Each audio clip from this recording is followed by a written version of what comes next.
नमस्कार दोस्तों, डेट है आज की 14 जून 2022 और स्वागत है आपका एडिटोरियल डिस्कशन में। 3 इश्यूज आज हम डिस्कस करेंगे और तीनों के तीनों हिंदू के हैं। सबसे पहला आर्टिकल हम डिस्कस करेंगे crisis of rising global food prices से संबंधित, दूसरा इंदिरा गांधी के समय इन्वायरमेंटल गवर्नेंस से संबंधित और तीसरा आर्टिकल हम डिस्कस करेंगे राइट टू रिपेयर से संबंधित। तो चलिए डिस्कशन स्टार्ट करते हैं। First important article global food prices से संबंधित है। आप जीएस पेपर 3 के इस टॉपिक से आर्टिकल को रिलेट कर सकते हो। देखो, कोई भी देश अगर ईयर टू ईयर बेसिस पर फूड प्राइसेस में इंक्रीज होता है ना, तो उसे टैकल कर पाता है। एग्जाम्पल के तौर पर मान लीजिए इंडिया में पिछले साल जून में 1 लीटर एडिबल ऑयल के दाम थे 200 रुपये, लेकिन इस साल जून महीने में ही एडिबल ऑयल के दाम बढ़ के हो गए हैं 210 रुपये। तो ये कोई बहुत बड़ी बात नहीं है। इन चीज़ों को कोई भी देश टैकल कर लेता है डोमेस्टिक पॉलिसीज की सहायता से, फॉर एग्जांपल एडिबल ऑयल की प्रोडक्शन को इंक्रीज करके या फिर ट्रेड से, मतलब और ज़्यादा ऑयल को इंपोर्ट करना स्टार्ट कर देता है वो देश। अब देखो, हम बात करें ग्लोबल फूड प्राइसेस इंक्रीज होने के रिपरकशंस क्या होते हैं, मतलब इम्पैक्ट क्या पड़ता है। फूड शॉर्टेज हो जाती है। अब देखो, इंडिया में जो चीज़ इंपोर्ट हो रही थी, अब उस इंपोर्ट होने वाली चीज़ के दाम एकदम से बढ़ गए, तो जो ट्रेडर हैं वो भी उस चीज़ को इंपोर्ट करना कम कर देंगे। तो डेफिनेटली वो चीज़, फॉर एग्जांपल एडिबल ऑयल फिर देश में कम आएगा, ट्रेड डिसरप्शन हो जाएगा, भूखमरी इंक्रीज हो जाएगी, गरीबी का लेवल इंक्रीज हो जाएगा। कई बार ऐसा होता है, जैसे श्रीलंका का एग्जाम्पल लीजिए। अब श्रीलंका में बहुत सारा फॉरेन एक्सचेंज रिजर्व तो फूड को इंपोर्ट होने में ही ख़त्म हो जाता है। Next, global food prices increase होने की वजह से किसी भी देश के फिजिकल रिसोर्सेज पर काफ़ी बुरा असर पड़ता है। फिजिकल डेफिसिट और ज़्यादा बढ़ जाता है, अशांति आती है। जैसे श्रीलंका में हमने देखा लंबी लंबी लाइनें देखने को मिलती हैं फूड शॉप्स के बाहर, और दंगे भी हुए, पुलिस को वो दंगे शांत करने पड़े। तो ये सारे रिपरकशंस हैं ग्लोबल फूड प्राइसेस बढ़ने की वजह से। लेकिन अब देखो, अगर हम बात करें ये जो ग्लोबल फूड प्राइसेस इंक्रीज होते हैं ना, रीज़न क्या है? आप बोलोगे अरे इसका आंसर तो कोई मुश्किल चीज़ नहीं है, रीज़न साफ तौर पे यही होगा ना कि प्रोडक्शन कम हो गई होगी। लेकिन नहीं, देखो, हमेशा ग्लोबल फूड प्राइसेस सिर्फ प्रोडक्शन कम होने की वजह से नहीं आते, अलग अलग रीजन्स की वजह से आते हैं। जैसे देखो, अगर हम बात करें पिछले कुछ सालों में जो ग्लोबल फूड क्राइसिस आए हैं, 1973 से लेके 1976 के बीच में फर्स्ट शॉक आया था।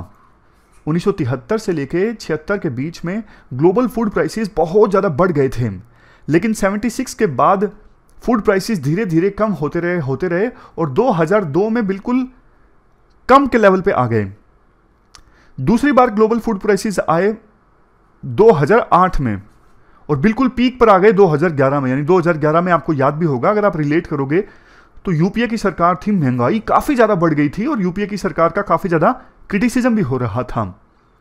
लेकिन 2014 के बाद में फिर ग्लोबल फूड प्राइसेस कम होने स्टार्ट हो गए। लेकिन देखो, 2006 से पहले जो ग्लोबल फूड प्राइसेस थे ना, उतने कभी नहीं आए। लेकिन हाँ, इतना जरूर है कि 2014 के बाद थोड़े कम होने स्टार्ट हो गए थे। और 2015 से लेकर 2019 के बीच में लुल रहा, लुल मतलब कांस्टेंट रहे प्राइसेस। बट 2020 के तीसरे क्वार्टर में ग्लोबल फूड प्राइसेस फिर से इंक्रीज होने स्टार्ट हो गए।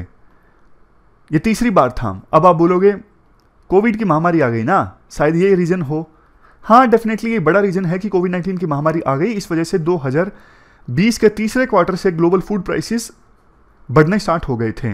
लेकिन हाल फिलहाल में रशिया यूक्रेन वार भी एक बड़ा रीजन है जिसकी वजह से प्राइसेस इंक्रीज हुए हैं। ये तो देखो बड़े रीजन्स हैं। इसके अलावा ना छोटे छोटे रीजन्स और भी काफ़ी सारे हैं जिन पर ध्यान देने की आवश्यकता है। सबसे पहला, आज के समय में ना फूड का डाइवर्जन काफ़ी ज़्यादा हो रहा है बायोफ्यूल की आवश्यकताओं को पूरा करने के लिए। यानी बायोफ्यूल को मैन्युफैक्चर करने के लिए फूड को डाइवर्ट किया जा रहा है। 2003 में देखो, बायोडीजल मैन्युफैक्चर करने के लिए सिर्फ 1% वेजिटेबल ऑयल का इस्तेमाल होता था, बट 2011 में 11% टोटल जितना वेजिटेबल ऑयल प्रोड्यूस हुआ ना, उसका इस्तेमाल हुआ बायोडीजल प्रोड्यूस करने के लिए। और ये आंकड़ा ना 2021 में तो और भी बढ़ गया, 15% तक पहुंच गया। अब सोच के देखो, इतना इतना वेजिटेबल ऑयल अगर डाइवर्ट किया जाएगा बायोडीजल मैन्युफैक्चर करने के लिए, तो खाने के लिए तो वेजिटेबल ऑयल की फिर कमी होगी ही ना। कमी होगी तो फिर डिमांड बढ़ेगी और प्राइस जो है वो इंक्रीज होंगे। जब जब देखो क्रूड ऑयल के दाम इंटरनेशनल मार्केट में बढ़ते हैं ना, तब तब ऑयल सीड्स और ग्रेन्स को इस्तेमाल ज़्यादा होता है बायोडीजल और इथेनॉल मैन्युफैक्चर करने के लिए।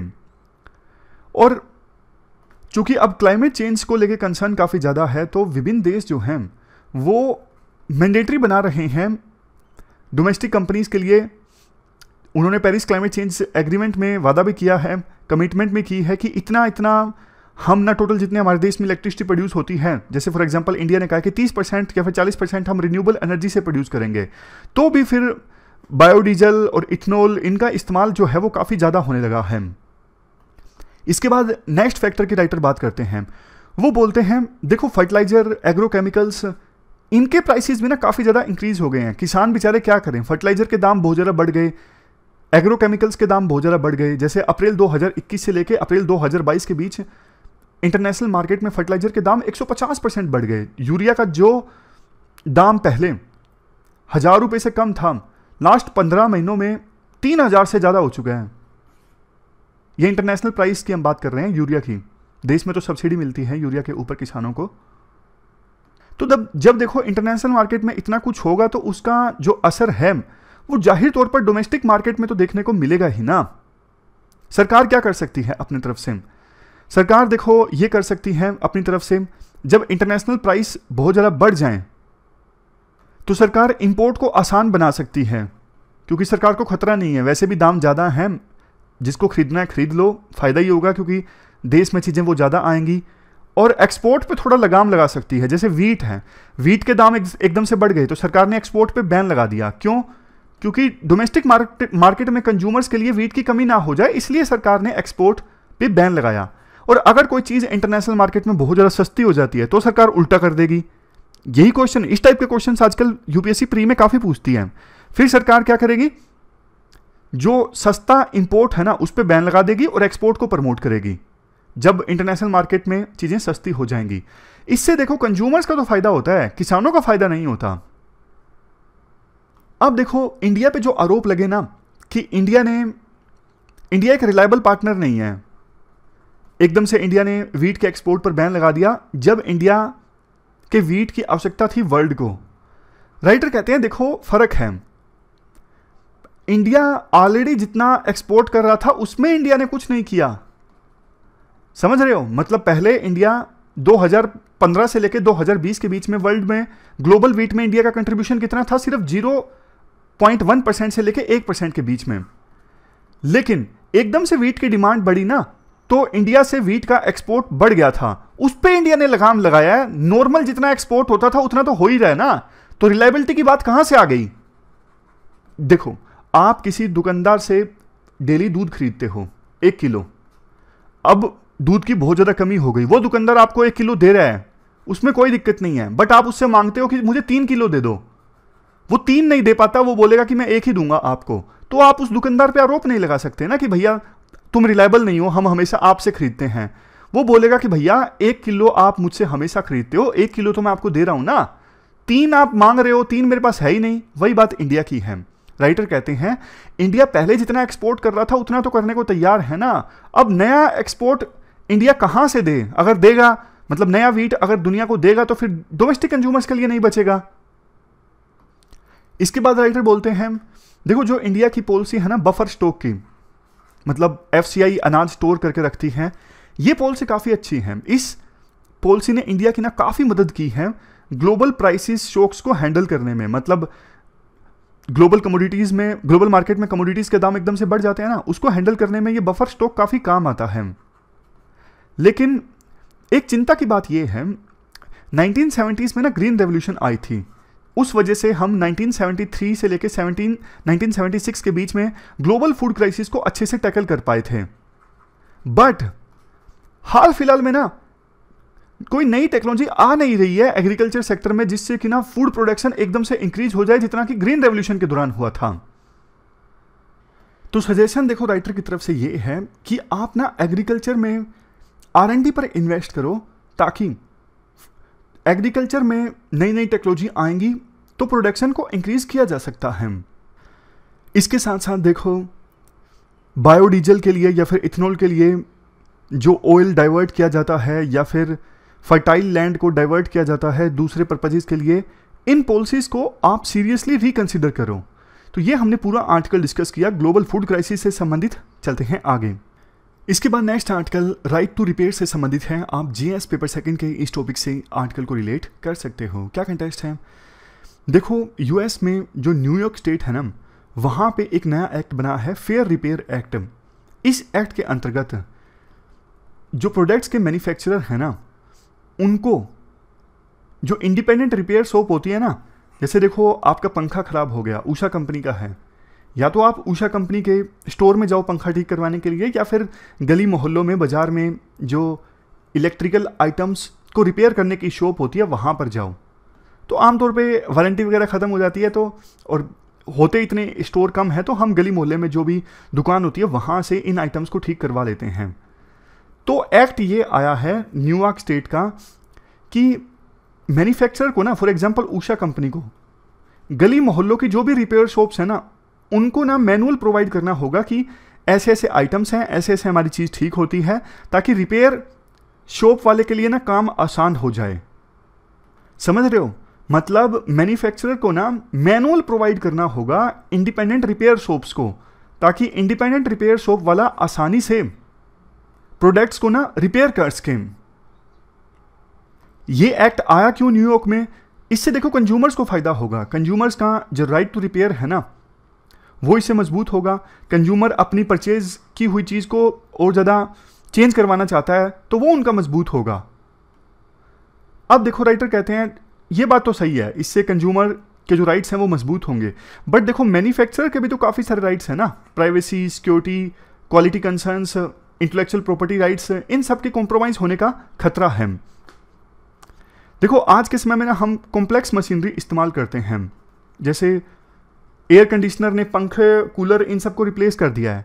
अब पंखे का एग्जांपल मैंने आपको दिया, वो तो चलो थोड़ा हल्का एग्जांपल था, पंखा रिपेयर करना आसान होता है, लेकिन नए नए एसी ऐसे आ गए हैं जिनमें इतना ऑटोमेटिक सिस्टम होता है कि नॉर्मल रिपेयरमैन के लिए उनको रिपेयर करना बहुत मुश्किल होता है। जो कंपनी के सर्विसमैन होते हैं उनको तो बाकायदा ट्रेनिंग दी जाती है ना, लेकिन इंडिपेंडेंट रिपेयर शॉप के लिए बहुत मुश्किल होता है लेटेस्ट टेक्नोलॉजी से अडेप्ट करना। इनके पास में टूल्स नहीं होते, पार्ट्स नहीं होते, गाइडलाइंस नहीं होती और टेक्निकल एक्सपर्टीज भी नहीं होती। लेकिन देखो मैन्युफैक्चरर का ये कहना है भैया हम तो अवॉइड करते हैं, बल्कि आपने काफ़ी सारे इलेक्ट्रॉनिक आइटम्स की कंपनीज को देखा होगा, वो तो वारंटी में इतना तक लिख देते हैं, अगर आपने वारंटी पीरियड में अपने प्रोडक्ट को किसी दूसरी रिपेयर शॉप से खुलवाया तो फिर आपकी वारंटी लागू नहीं होगी। ये बात आपने भी सुनी होगी ना। मोबाइल अगर आपने उस कंपनी के रिपेयर शॉप में नहीं खुलवाया, किसी तीसरे ही रिपेयर शॉप में खुलवा लिया, तो फिर वो कंपनी वारंटी नहीं देगी, वारंटी रद्द हो गई। मैन्युफैक्चरर ना ऐसा इसलिए करते हैं क्योंकि ये इंडिपेंडेंट रिपेयर शॉप वाले होते हैं, इनको पता नहीं होता, जैसा हमने डिस्कस किया ना, इनके पास टूल होते, ना गाइडलाइन होती, ना टेक्निकल एक्सपर्टीज होती, तो ये ना खराब कर देते हैं प्रोडक्ट को। ये डर होता है मैन्युफैक्चरर को, ये इंडिपेंडेंट रिपेयर शॉप वाले प्रोडक्ट खराब कर देंगे और इनके खोलने के बाद में प्रोडक्ट ठीक से कभी नहीं चल सकेगा, फिर हमारी वारंटी नहीं है। तो मैन्युफैक्चरर का जो डर है ना वो भी सही है। और मैन्युफैक्चरर लेकिन काफ़ी बार चालू भी बहुत होते हैं। चालू मतलब वो जानबूझ के ना प्रोडक्ट की जो ड्यूरेबिलिटी है ना उसे कम रखते हैं, क्योंकि वो चाहते हैं कि जनता या तो प्रोडक्ट अपना रिपेयर ना करवा सकें, कम चले प्रोडक्ट, 2-3 साल में खराब हो गया, ठीक करवाने जाओगे तो बहुत महंगा पड़ेगा जी, डिस्प्ले चेंज होगी, डिस्प्ले कितने की है जी, 10,000 की है, 10,000 को तो नया फ़ोन आ जाएगा, तो कस्टमर्स को काफ़ी नुकसान होता है। मैन्युफैक्चरर चालाक होते हैं, तो एक बीच का रास्ता निकालना जरूरी है। कस्टमर्स के यानी कंज्यूमर्स के अलग से कंसर्न है और मैन्युफैक्चरर के अलग से कंसर्न है। तो बीच का रास्ता क्या हो सकता है? बीच का रास्ता देखो ये हो सकता है, आप ना लाइसेंस्ड शॉप्स ओपन करने दो। मतलब कोई पर्सन है ए, अगर देखो इसने कोई निश्चित स्किल हासिल कर ली, यानी कोर्स कर लिया, मान लीजिए एसी रिपेयर का, तो फिर कोर्स करने के बाद इसको लाइसेंस दे दिया जाए कि ये रिपेयर कर सकता है और फिर जो एलजी कंपनी है जिसका एसी है, एलजी कंपनी उस लाइसेंस प्राप्त किए पर्सन से सारी चीजें शेयर कर लेगा। हर किसी से नहीं करेगा, लेकिन जिसने लाइसेंस प्राप्त कर लिया ना, कोर्स करके स्किल हासिल कर ली, उसके साथ मैन्युफैक्चरर बेसिक इंफॉर्मेशन शेयर कर सकते हैं, repair manual, parts, technical know how. इससे दोनों के बीच में काम चल जाएगा। मैन्युफैक्चरर के जो कंसर्न्स है वो भी एड्रेस हो जाएंगे और कंज्यूमर्स के जो कंसर्न्स है वो भी एड्रेस हो जाएंगे, रोजगार भी पैदा होगा। मैन्युफैक्चरर अपनी मनमानी भी नहीं कर सकेंगे। लेकिन इसमें एक पेंच अभी भी रह गया, क्या? इंटेलेक्चुअल प्रॉपर्टी के चुराए जाने का। तो ना वो लाइसेंस्ड वाले जो पर्सन है ना, जो रिपेयर करेंगे, उनके साथ नॉन डिस्क्लोजर एग्रीमेंट साइन किया जा सकता है कि आप कॉन्फिडेंशियल इंफॉर्मेशन को डिस्क्लोज नहीं करोगे। ये एक तरीका हो सकता है। वैसे देखो फ्रांस में क्या होता है, एक अच्छी चीज होती है फ्रांस में, कोई भी प्रोडक्ट आप परचेज करने जाओगे ना, तो 5 पैरामीटर्स पे खरा परखने के बाद में रिपेयरेबिलिटी इंडेक्स जारी किया जाता है प्रोडक्ट के लिए। मतलब कस्टमर को ना खरीदने से ही पता लग जाता है कि प्रोडक्ट कैसा है, आसानी से रिपेयर हो सकता है, मुश्किल से रिपेयर हो सकता है, या फिर रिपेयर पॉसिबल ही नहीं है। इस इंडेक्स से पता लग जाता है।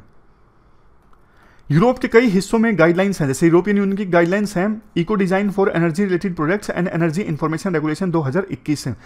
इसमें मैन्युफैक्चरर को बोला गया है कि आप 10 सालों तक स्पेयर पार्ट्स को जरूर प्रोवाइड करोगे ताकि प्रोडक्ट्स जो है वो पुराने ना हो पाए और कंज्यूमर्स को दिक्कत ना आए। तो इंडिया में भी ना जो कंज्यूमर प्रोटेक्शन एक्ट है ना 2019 का, उसमें सेक्शन 2 क्लास 9, इसमें इनडायरेक्टली तो बोला गया है, इनडायरेक्टली कस्टमर्स को राइट टू रिपेयर दिया गया है, बट देखो साफ तौर पे नहीं दिया गया है। तो सरकार अपनी तरफ से कुछ बदलाव ला सकती है इस कंज्यूमर प्रोटेक्शन एक्ट में, ताकि कंज्यूमर्स को भी साफ तौर पे राइट टू रिपेयर मिले। कुछ कानून या फिर पॉलिसी सरकार ला सकती है। और वो जो राइटर ने सजेशन दिया ना कि लाइसेंस्ड शॉप्स ओपन कर लो, मतलब जो पर्सन स्किल हासिल करे सिर्फ उसे इजाजत दो प्रोडक्ट्स को रिपेयर करने की, तो ये भी एक सही तरीका है बैलेंस इस्टेब्लिश करने का। तो ये हमने पूरा आर्टिकल डिस्कस किया राइट टू रिपेयर से संबंधित। चलते हैं आगे। इसके बाद नेक्स्ट आर्टिकल इंदिरा गांधी के समय इन्वायरमेंटल गवर्नेंस से संबंधित है। आप जीएस पेपर 3 के इस टॉपिक से आर्टिकल को रिलेट कर सकते हो। देखो इंदिरा गांधी जब प्रधानमंत्री थी ना, तो उस समय उन्होंने एक स्पीच दी थी। कहां पर? स्टॉकहोम में। स्टॉकहोम कहां पे है? स्वीडन में। 1972 में उस समय की प्रधानमंत्री इंदिरा गांधी ने यह स्पीच दी थी, अपनी तरह की पहली United Nations conference on the human environment में। और इस स्पीच की जो चर्चा है ना आज भी होती है। इस स्पीच में उन्होंने ना सिर्फ इन्वायरमेंटल इश्यूज को डेवलपमेंट पर्सपेक्टिव से देखा, बल्कि डेवलपमेंट चैलेंजेस को भी इकोलॉजिकल स्टैंड पॉइंट से देखा। मतलब दोनों चीजों पे ध्यान दिया, डेवलपमेंट और एनवायरमेंट। और देखो ये उस समय की बात है, इंदिरा गांधी ने एनवायरमेंट के प्रति अपनी केयर की जो क्रेडिबिलिटी है, मतलब इंदिरा गांधी ने ना ये साबित कर दिया था कि मैं एनवायरमेंटल प्रेमी हूं। उन्होंने बहुत सारे स्टेप्स लिए थे। अब आपका देखो एनवायरमेंट भी रिवाइज होगा और पोस्ट इंडिपेंडेंस इंडिया भी रिवाइज होगा। देखो क्योंकि उस समय प्रधानमंत्री रहते हुए Indian board of wild life को रीएक्टिवेट कर दिया गया था 1969 में, और उन्होंने international union for conservation of nature यानी IUCN का जो 10th जनरल असेंबली है वो होस्ट किया था। उन्होंने सेंचुरीज को प्रोटेक्ट करना स्टार्ट कर दिया था, मतलब ध्यान देना स्टार्ट कर दिया था सेंचुरीज पे। 1971 में फेमस जो पक्षी विज्ञान से संबंधित साइंटिस्ट थे ना, सलीम अली, इनको डेप्यूट किया रामसर में।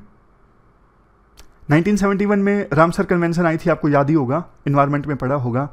Next national committee on environmental planning and coordination, ये इस्टेब्लिश की गई थी पीतम्बर पंत की अध्यक्षता में।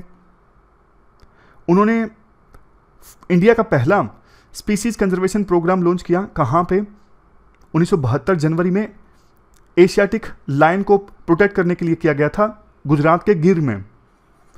प्रोजेक्ट टाइगर बाद में आता है अप्रैल 1973 में, और wild life protection bill parliament के द्वारा इनेक्ट करने के लिए रेडी था और बाद में कानून भी बन जाता है सितंबर 1972 में।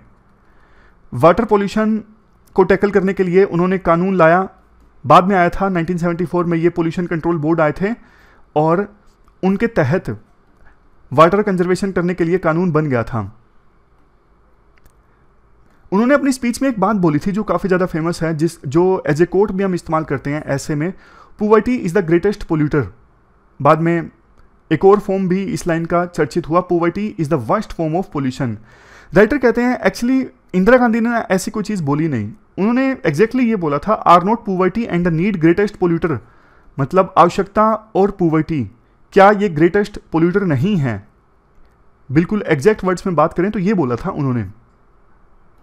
उन्होंने एक प्रकार से ना डेवलपिंग कंट्रीज की आवाज़ को बुलंद करते हुए वेस्टर्न कंट्रीज को ये कहा था कि देखो इंडिया में और दूसरे देशों में बहुत से लोग गरीब हैं, उनकी स्टैंडर्ड ऑफ लिविंग को हमें इंप्रूव करना है, आप लोग ये भी समझने की कोशिश कीजिए।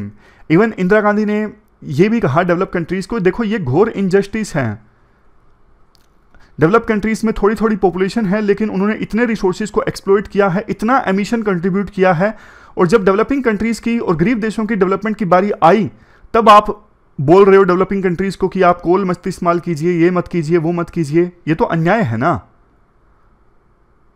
इसके अलावा उन्होंने अपनी स्पीच में इंटरनेशनल कोऑपरेशन का भी सजेशन दिया, और बाद में UN framework convention on climate change start हुई और UN convention on biological diversity भी आई। कब? जब अर्थ समिट ऑर्गेनाइज हुआ था 1992 में, तब ये कन्वेंशंस और कन्वेंशंस निकल के आई। अब देखो जब भी क्लाइमेट चेंज से संबंधित नेगोशिएशन होती है ना, तो आज भी इंदिरा गांधी ने जो पॉइंट्स दिए थे ना, उनका इस्तेमाल किया जाता है डेवलपिंग कंट्रीज के द्वारा अपने आर्ग्यूमेंट्स को फॉरवर्ड करने के लिए। उस समय देखो जो फेमस नोबेल पुरस्कार विजेता है ना नॉर्मन बोरलो, इन्हें हमारे देश में ग्रीन रेवोल्यूशन का साइंटिफिक गुरु भी कहा जाता है। तो इनके साथ लेटर एक्सचेंज किए इंदिरा गांधी ने। इन्होंने अपने लेटर्स में इंदिरा गांधी की काफ़ी तारीफ की थी। इन्होंने कहा था आपने जो डेवलपमेंटल नीड्स को जनता के सामने रखा है ना, वर्ल्ड के सामने, बहुत ज़रूरी है, और फूड ग्रेन्स का रैपिड प्रोडक्शन होना चाहिए, क्योंकि देखो उस समय ना कई सारे डेवलप कंट्रीज एग्रीकल्चर में फर्टिलाइजर्स और केमिकल्स इनके खिलाफ आवाज़ उठा रहे थे, लेकिन इंदिरा गांधी ने कहा कि देखो इससे फूड प्रोडक्शन इंक्रीज हुआ है जिसकी हमारे देश को आवश्यकता है। बट उन्होंने ये भी माना कि जो फर्टिलाइजर्स या फिर एग्रोकेमिकल्स हैं इनका अगर बहुत ज़्यादा इस्तेमाल होगा और लंबे समय तक इस्तेमाल होगा कि तो इसके एडवर्स साइड इफ़ेक्ट भी होंगे, ये मैं मानती हूँ। उन्होंने नॉर्मन बोरलो को ये कहा था आपको ऐसी टेक्निक्स विकसित करनी चाहिए जिससे जुडिशियल यूज़ हो केमिकल्स का, ऐसा नहीं कि अंधाधुंध इस्तेमाल हो क्रॉप यील्ड को इंक्रीज़ करने के लिए। तो काफ़ी विवेकपूर्ण इस्तेमाल किसान करें इंसेक्ट से लड़ने के लिए, फसल की पैदावार को इंक्रीज़ करने के लिए, पेस्ट से लड़ने के लिए। तो इसमें आपको ना नेचर को बैलेंस करना पड़ेगा, नेचर को कम से कम नुकसान पहुंचे इन केमिकल से, ये आपको इंश्योर करना पड़ेगा। ये बात इंदिरा गांधी ने 50 साल पहले कही थी। देखो नेक्स्ट पॉइंट, स्टॉकहोम कॉन्फ्रेंस के बाद यूएनईपी का हेडक्वार्टर जो इस्टेब्लिश किया गया था ना, वो नैरोबी में किया गया था। राइटर कहते हैं इंदिरा गांधी चाहती तो वो न्यू दिल्ली में हेडक्वार्टर आ सकता था। दो ही दावेदार थे, एक कीनिया एक इंडिया, लेकिन कीनिया के साथ उस समय इंडिया के रिश्ते अच्छे थे, तो इंडिया ने कहा कि कोई बात नहीं, आपके यहाँ पे इस्टेब्लिश कर लीजिए, हमें कोई दिक्कत नहीं है। तो इंडिया ने अपनी जो एप्लीकेशन है वो विड्रॉ कर ली थी। लास्ट में देखो राइटर चूंकि कांग्रेस के लीडर हैं तो वो जाते जाते सरकार पर आरोप लगा देते हैं कि पिछले कुछ सालों में सरकार ने काफ़ी सारे ऐसे लॉज, रेगुलेशंस, स्टैंडर्ड्स लाए हैं जिसकी वजह से इन्वायरमेंट के प्रति जो रेगुलेशन है ना काफ़ी ज़्यादा कमज़ोर हुआ है। तो सरकार को अपनी जो लिगेसी है ना इन्वायरमेंटल संबंधित उसे नहीं भूलना चाहिए, और काफ़ी बढ़िया नींव उस समय की प्रधानमंत्री इंदिरा गांधी ने आने वाली जनरेशन्स के लिए छोड़ के गई और काफ़ी मजबूती से इंडिया की बात रखी डेवलप कंट्रीज़ के सामने। तो उस लिगेसी को भुनाते हुए इंडिया को भी अच्छे से नेगोशिएट करना चाहिए डेवलप कंट्रीज़ के साथ में, और इन्वायरमेंट को इग्नोर नहीं करना चाहिए। डेवलपमेंट की नीड्स के लिए दोनों को बैलेंस करने की आवश्यकता है। तो ये पूरा आर्टिकल हमने डिस्कस किया और ये थी हमारी आज की डिस्कशन। आज हमने 3 इश्यूज़ को डिटेल से डिस्कस किया। फिलहाल इस डिस्कशन में इतना ही है। Thank you very much for discussion.